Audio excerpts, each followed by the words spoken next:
This is Scott Becker with the Becker Private Equity and Business Podcast. Today, I'm thrilled to be joined by somebody who is both brilliant and an inspirational role model. I had the chance to meet Jack Ram, like Graham, nearly 20 plus years ago, where we were both involved in a strategic consulting effort for I believe, a hospital and health system. And since then, I've had a chance to both, one, in meeting Jack, you're immediately struck by both the warmth and brilliance, which is an amazing combination. Over the years, we've watched him closely as he spanned out from business consulting to doing an incredible number of different projects that I would think of as good for the community, good for the betterment of mankind, and more. He's this great example of a life fantastically lived and still plugging along and still driving forward. Just an amazing inspiration to me. Jack, can you take a moment and introduce yourself and tell the audience about yourself and some of the things that you do? Sure, and I'm tempted to leave right now, Scott, because there's no way it's going to get any better than what you just said. Thank you. That's a very generous introduction. So my name is Jack Ram. I am living in Nashville, Tennessee. We moved here to be with our grandkids. I just turned 80 years old this past January, and it's getting very complex to explain to people what I do, but let me just quickly give you that as the context and the background. I am still selectively accepting consulting jobs, and you and I met when I was in that role. I founded Jack Ram Consulting, and that was back in 1993. And having just turned 80, I have the luxury of being able to say no to organizations that are engaged in what I like to call innovation theater. In other words, it looks like innovation from the outside, but at the end of the day, there's no real sustainable change. I taught at NYU for a number of years. I taught a graduate level course in strategy and leadership, and sort of began feeling that my students were there to get the New York experience, to get a diploma on the wall, but they weren't really serious about learning. And when it began to impact my passion for that work, I resigned and began teaching the same subjects to incarcerated individuals in prisons and jails. I'm in the process of taking that program national. And then just recently, I have created a podcast called From Zero to 80, and the reference to 80 is obviously my age. And I'm excited to say that we've arranged for you to be a guest on that podcast at some point in the future. So that's pretty much who I am and what I'm doing these days. And my choice at age 80 was to sit on the sofa and watch The Price is Right, or to stay engaged and be passionate. And I'm finding that I'm getting as much joy out of my work as I ever have. Talk about that for a moment, because I've seen so many examples of people that decide to take that couch route. And in my experience, many of those people age and slow down mentally and physically very quickly. Talk about taking that alternative path and the motivation and desire and drive to be able to do so. Yeah, I guess part of it is having negative role models in my life where I've seen friends and family members who, the day they retired, pretty much hung it up. And I think they did it for a couple of reasons. One is the career they were in was not particularly fulfilling, and they were just relieved never to have to do that again. And somehow they converted that into relieved never to have to do anything again. And I saw the decline, just as you just mentioned, both mentally and physically. And I swore that I wouldn't let that happen to me. So I stay physically active. I do something that my granddaughter calls international walking. It's actually called Nordic walking every morning. And I encourage those of you that are interested in staying active to check it out. There are about 4 billion videos on YouTube about Nordic walking. Is that walking with those poles, or what is Nordic walking? It's exactly that. It's fashioned after Nordic skiing or cross-country skiing. And the difference is where you see most people hiking with poles, they're sort of holding them vertically and using it for balance. This is where you're very gently pushing off with each pole. You're alternating each pole as you walk. It's a little difficult to describe, but again, there are videos on it. And it turns out it works your upper body. It causes additional blood flow there. And the aerobic value, they say, is 20% more than just regular walking. You can do it and carry on a conversation. It's gentle on the skeleton. And I've introduced a couple of 20-something friends of mine to it as well. And we get out almost every morning, go over to a park here in Nashville, and it's just a great way to spend time. If I'm not walking with them, I can carry on a conversation on my cell phone or just listen to classical music or whatever drives me that day. And talk about secrets to a life well lived. Maybe not secrets, but what advice do you give somebody for a life well lived? I have mentioned this so many times to friends and former students at NYU that it's beginning to sound trite even to me, but it's to be as authentic as you can possibly be. Figure out very early on who you are, what you're willing to accept, what really drives you, what lights you up. And Scott, I have to say, you're one of the examples that comes to mind because I also have been aware of you and your career. And find something that you're passionate about and make that your life's work. Now, it's not true that you can find something you love and you'll never have to work again another day in your life. We all know that that doesn't quite work out that way. But working at a soul-deadening job for years and years is the quickest route I know, or the slowest route I know, to just the opposite of what you and I have been discussing. I think a life well lived is a life with purpose, where you are getting outside of your own head. And by the way, I'm sounding like a much better person than I am. I don't dedicate myself to humankind every minute of every day. But I do know that when I am feeling my best, it's when I'm giving to someone else, whether it's my grandkids, my partner, the incarcerated folks that I deal with on a regular basis. But it's getting outside of you and finding a way to help other people. The other tip I have for folks is shut off the news. If you want to spend your life worrying about things that are wrong in the world, just spend your morning turning on the news first thing and then coming home at night, watching it again. I have learned that if I keep track of the news through daily newsletters from the Washington Post and Axios and a few others, and don't immerse myself in the crap that is being reported on TV, on cable and network TV, that my life is much, much happier. And if I'm contributing to the good of one or two people, I feel like I'm making a difference. Thank you. I think that's just fantastic, quite frankly, and said with great humility. Talk for a second, Jack, about what are you most excited about and focused on this year? I know not that long ago you started a new podcast. When you think about this year coming up, I know you talk about your grandkids as well. What are you most excited about? And it could be a couple things. Well, I have 3 grandkids, and I just got a call from my youngest son the other day, and I'm about to become a grandparent again of a little girl, so I'm very excited about that. My daily routine, Scott, involves getting out of my head and getting out of my office. I go to a place called L&L Market. I bring my laptop, and I mentioned to someone the other day, it's like going to an office and only dealing with the people you like. And if you've been in organizations long enough, you know exactly what I'm talking about. But I know this sounds trite, but I'm excited about my daily routine. And tomorrow is a typical Tuesday where we'll pick up my 2-year-old grandson from preschool and have him over here through dinner time. On Saturdays, we have my granddaughter for sleepover. I have wonderful friendships that I've made here in Nashville, and the podcast has become a mechanism to meet more people and to engage them in conversations that otherwise I think would be fairly awkward, but are very natural within the podcasting setting.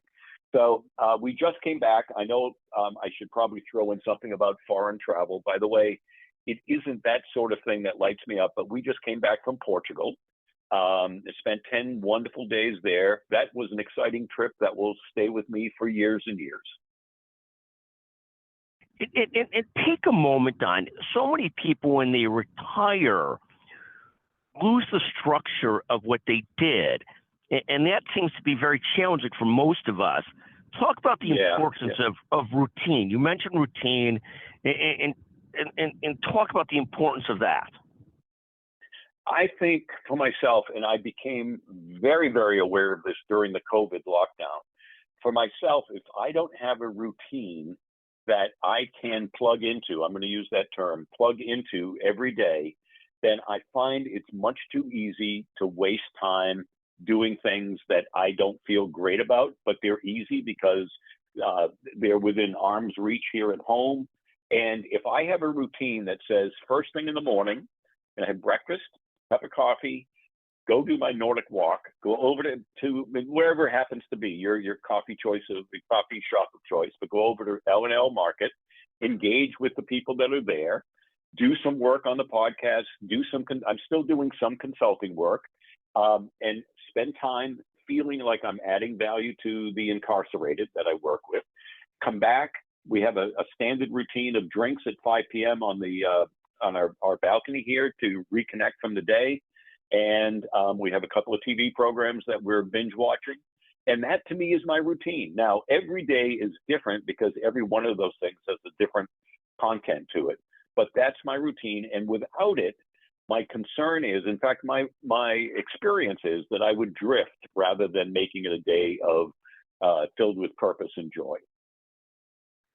I have to ask, what TV shows are being binge watched currently? Anything interesting? I would assume that wasn't a Freudian slip, Scott.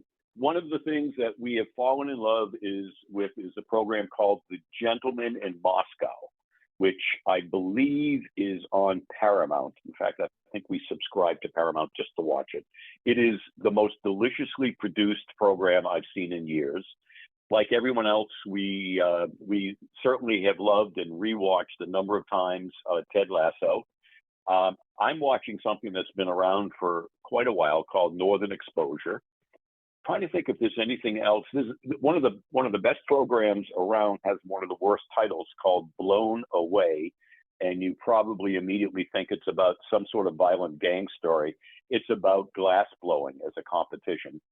And there are a number of others, but it's essentially, it's not shows that involve a lot of violence. It's shows that have a lot of humor and a lot of humanity baked into them. And that kind of input that comes from those shows just reinforces everything else we've been talking about, Scott. And take a moment on this question, Jack. How important is it, and there's been a lot written about this more recently by people like Dr. Peter Attia and others, how important is it to start focusing on your mental and physical health earlier rather than later? Do you mind taking a moment on that question? First of all, I'm a big fan of Peter's work and agree with virtually everything that the man has ever said or written. I have a history of not having done that. I spent my teenage years were, if not idyllic, at least really happy for the most part. I went to an engineering school and lost my way. I did not focus on what made me happy. I did not focus on what made me feel as if I was making a difference. I went to engineering school because that's what people in my family did, and came out and ended up in a job that was a light and power company. It was a soul deadening job. Again, didn't focus on my mental state and happiness. And it really was, and this is going to sound strange, but it wasn't really until I became a single parent with my oldest son that I realized where my joy was. And it was in that relationship with him. And I began building friendships with other people. And I think Peter and a number of other people, Peter Attia and others, talk about the importance of friendship as far as happiness and mental health. And I think that's a huge part of it. People oftentimes, and this isn't an original thought by me, get into friendships that are transactional. What can you do for me? What can I do for you? Rather than authentic friendships where you connect with someone that you can be authentic and honest with, that has your back and whose back you will have when they need it. Jack, take a second and really two questions. One, anything else you'd like to share with the audience today? And then second is, give people the title of the podcast or in the name of your consulting firm, so if people want to reach you or listen, they could do that. But anything else you'd like to share with the audience, then how people could reach you and the name of your podcast. I think one of the my sense, Scott, is that many of the people who listen are in the healthcare industry. And one of the things I mentioned in a comment a few minutes ago about not wanting to get involved in innovation theater. One of the things that I would like to share as an observation is how the healthcare system in this country has set itself up perfectly to be Amazoned. And by that, I mean, when you look at the healthcare system from the perspective of a patient, and over the period of my life, I have had the opportunity of looking at it that way. I've also looked at it as a consultant who focuses in on strategy and process. The healthcare system, I believe, has primed itself to be completely disrupted within the next 5 to 10 years. And for executives sitting in the C-suite not to know that, not to respond to it in a meaningful way, for me is one of the most difficult things to understand. It's so obvious to me.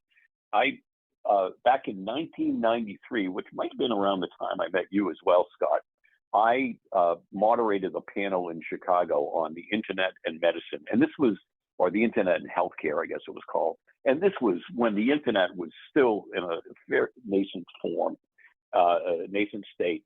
And Sean Jones from DARPA, you know, the research arm of the defense agency, basically said, you know, today, 1993, today we can do 90% of healthcare remotely. The only thing that's keeping us from raising that number substantially is the bandwidth of the internet. And I brought that back to a number of my clients, and the response was almost as if I said, they're forecasting rain tomorrow.